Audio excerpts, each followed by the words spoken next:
Hey everybody, I'm up here at storage to get a few things, and I thought I should just share a little bit about what's going on. I'd mentioned before how I've been in the process of moving out and all that stuff, and where I have some of my favorite possessions, like I have my album collection, my photo collection, and stuff like that. But I've been trying to do is get all my stuff that I want to keep into storage and then just be able to clear out the house when it's time for them to come and remodel, or if they want me to move out, then I'm already mostly moved out. Anyways, I'm going to share.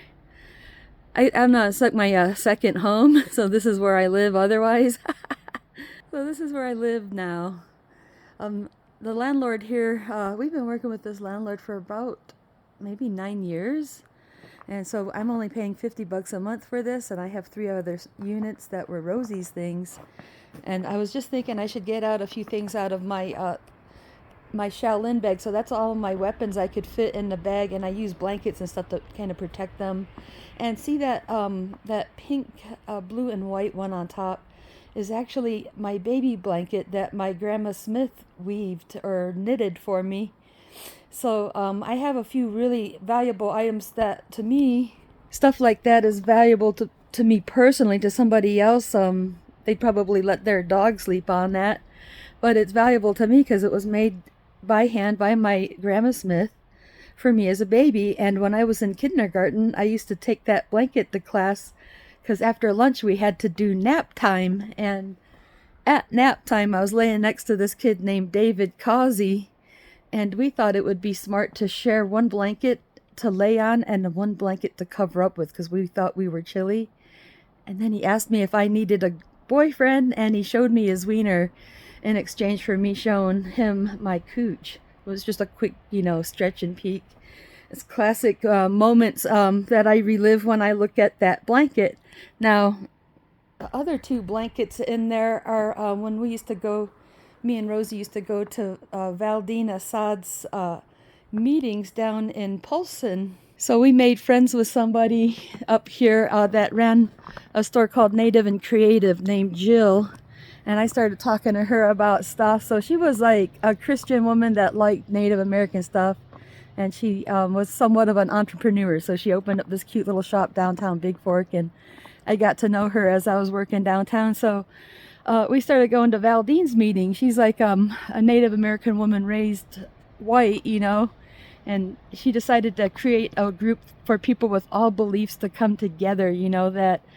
So I thought, well, that's how I believe, that truth is truth no matter where you find it. So it's good to get together with people from different walks of life and let them share their knowledge, let them share their understanding and their traditional information that comes along with it. So anyways, so just, once I crack that bag open and see those blankets, there's already stories to tell, plus it's full of weapons. So I'm going to pick out a couple weapons to take home that don't take up much space, that I think are really good to work with. So I already have my staff at home. I already decided, heck, I'm going to be there for at least 4 months. I might as well see what I want to take home, right? I don't watch much TV, but I've got one, and if I really wanted to, I could take it home and hook it up. And I have like some of my extra clothes. Like I just thought, hey, I could grab a few extra socks. I have like bedding and pillows. I'm kind of putting together a special box for Rosie. I call it Rosie's Relics. I don't know if I wrote it on it. Yes, I did. Rosie's Relics. So I'm trying to like sort out and collect everything that is Rosie stuff. So like I have pictures and stuff she made, anything like that was hers, that's special. Like, okay, that little goat, I feel like that's a Rosie relic. Her daughter Freya bought that for her because she loved goats. And when they lived on the ranch in Colorado, she had goats, and they made goat cheese. They got the milk and made cheese. And then see that little character laying there, that looks like Gary right there. So I don't know how we ended up with that, but Gary's like a little gnome or a little what you call leprechaun maybe. Yeah, so and then let me see, I have some really cool stuff of Howard's now. I feel like meeting Rosie and Howard, I collected a special piece of American history, and I kind of realized that all at once after she died, of course, and I had to start going through storage. And that Howard was supposedly the first American man to run a Zen monastery here in the United States in the Berkeley area. So if you could find a Tassajara, there should be a plaque there with Howard Clearlight somewhere in there. And so I still have yet to visit the place. So maybe I'll make a video. Maybe I'll make that trip. I really need to make that pilgrimage to go see this place and find out if all this stuff is true. But he was working with a Zen master out of Japan, and he got the job. So a monastery is different than a temple. And so I learned a little bit about that. So he was really into that. And I think Rosie met him like right at the end of that part of his life. And he had a revelation that made him want to get up and leave and hand it off to the next person, you know. So anyway, so some of the things I have are in my my martial arts playlist. I call it a fat old black belt, jokingly, because, you know, I'm not that old, but I sure have gotten out of shape, right? But anyways, that's where I decided to share about my martial arts background and history. And some of the things I've inherited were weapons that Howard made, so I'm really happy that I have those because I actually use them. And I also have some paintings. I don't think they're like really great paintings, so maybe I'll go through all that stuff and fix it up. So I kind of want to organize all that stuff and see what we've got, you know, and try to do. I would like to organize a proper documentary or something. I don't know how we're gonna do this, but I really feel like Howard deserves some honor, you know, for what he's done, because back at the time, you know, we were going through a cultural revolution, and the people who embraced Zen Buddhism and the Eastern wisdom and knowledge were the hippies. So that's why we get the term like granola hippie and stuff like that. These are the people who have been learning from the Vedic knowledge and trying to, what you call, become vegans and do all this stuff to change their life. Rosie and them tried being vegans, and then I think then they went to live on that ranch and they learned to eat the meat that they raised. And one of the daughters realized they were eating one of her favorite bunny rabbits, and I think she became vegan for quite a bit because of it. She didn't like the idea of eating one of her cute and fuzzy friends, let alone having to shit it out and sniff it later. So yeah, so that's what I don't like about Earth. You know, I honestly agree to some extent that it really sucks knowing the animals you're eating are fuzzy people, and they have lives and they have feelings, you know. So that's where we are becoming a way more sensitive animal than we were before we developed a neocortex. So anyways, back to my hole in the wall. So let me see, I came down here looking for a fun Christmas hat, and I've been looking through things, like I don't think I'm good about labeling shit, but you know, anyways, I'm keeping some of my camping gear. I bought a really nice rug. I don't want to destroy it by keeping it at the house, so otherwise if I wanted I could bring that home and touch the place up. But I've got camping gear, and I'm keeping some gold prospecting stuff.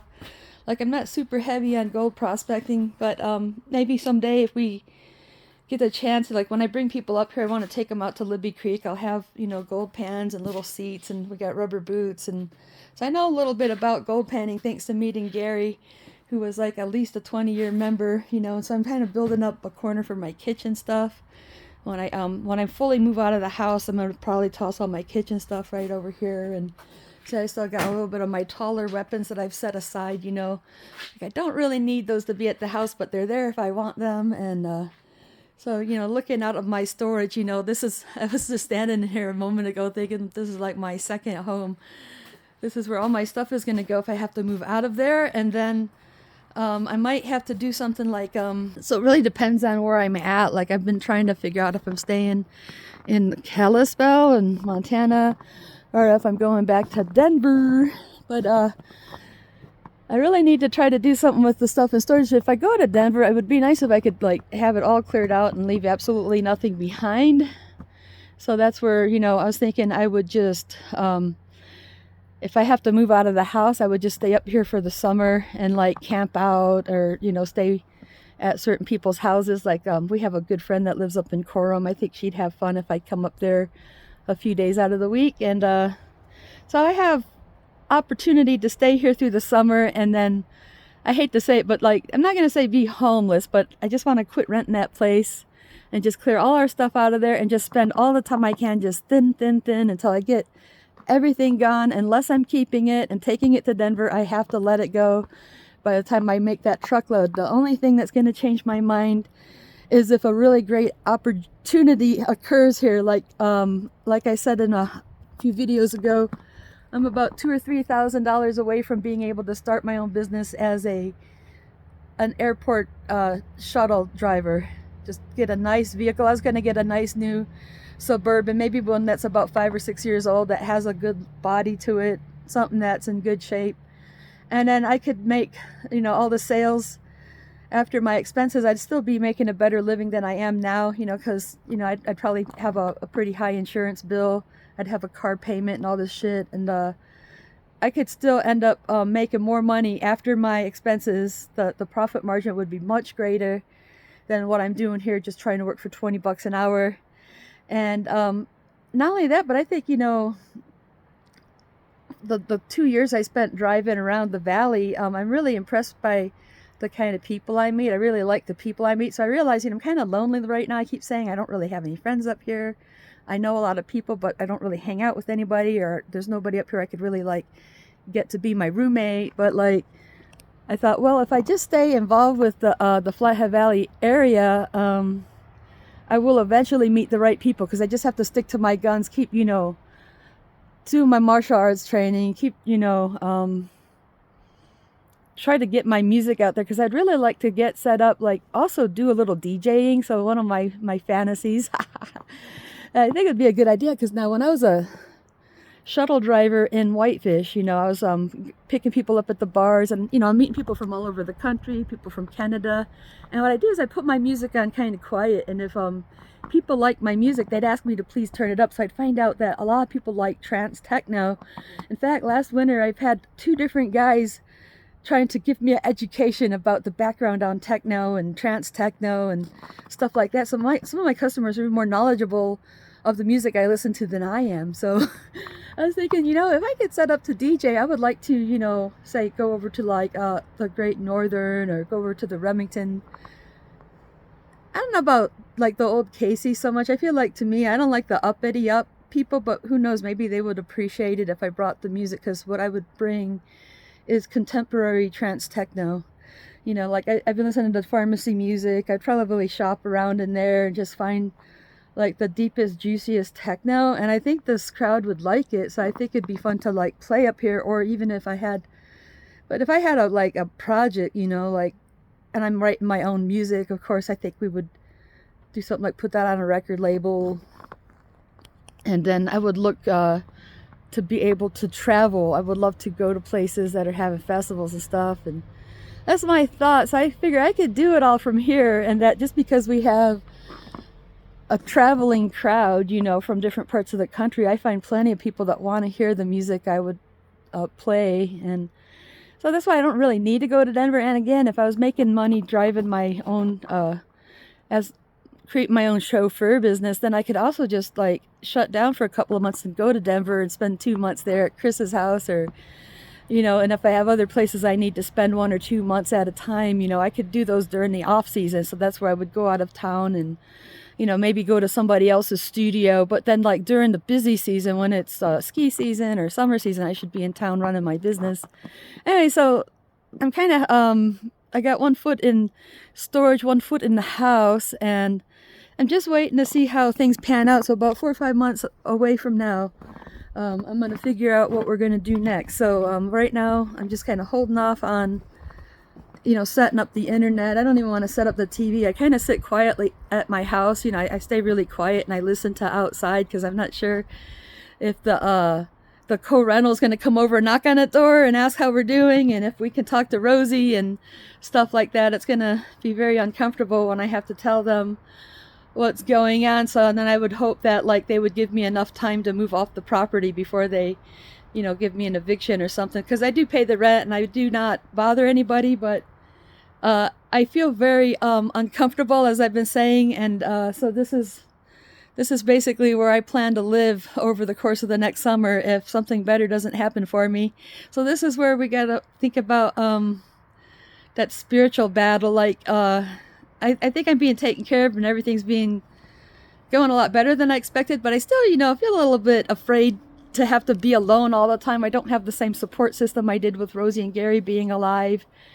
And so I've had over a year to make the adjustment, and I'm starting to feel actually more comfortable with that. But that's been how I've been spending my whole last time. It's kind of like all that's been severed from me, all that support and love has been severed from me, and I've had to kind of, instead of leaning on them, I have to find my own center of gravity and, find my own power. So part of my sharing in my life story is not only, oh, well, I go over here and I do this, then I went over there. I feel like there's a story of finding your strength, finding your power, that I have to experience in my life. And on doing so, I think other people have the same issue. You got to find your strength and find your power. And, you might look at different things in your life to find that, because there's so many things that challenge that. That's what I was saying about being on earth. It's like, it's a dangerous place for the soul. And there's always going to be something to challenge that. Like if you're a flame blowing, with the wind blowing real hard, you're like a flame in a place that's not, like you could have a fire, but there's some things that could happen. It could rain on it. The wind could blow it out. So we're in a dangerous place in the, I think in the outer space and relationship to the universal center, and how much, so I've given some lectures about what I think the universe is doing, how it works or whatever, and I kind of think that our quality of life is relative to the amount of life force energy that we're getting, basically. So like when people say, why does God let bad things happen? It's like, well, he don't. If there's any such thing as God, we're all subject to the principles of nature, laws of nature, affect us all no matter what we are or where we are or what level we exist on.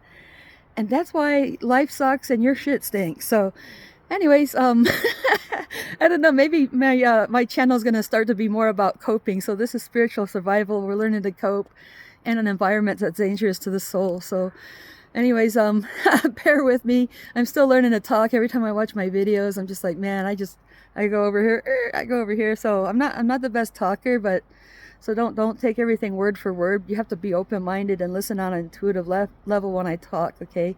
So I really stumble and fumble, and I know that, and I hate it. But just if you're somebody that listens to me, I'm like an open channel, and so if you're on the other end and you're thinking and asking questions, I might do small miracles on my channel, so you can bear with me and be open-minded when I talk. And please, nobody lecture me on how I need to see a doctor or a shrink.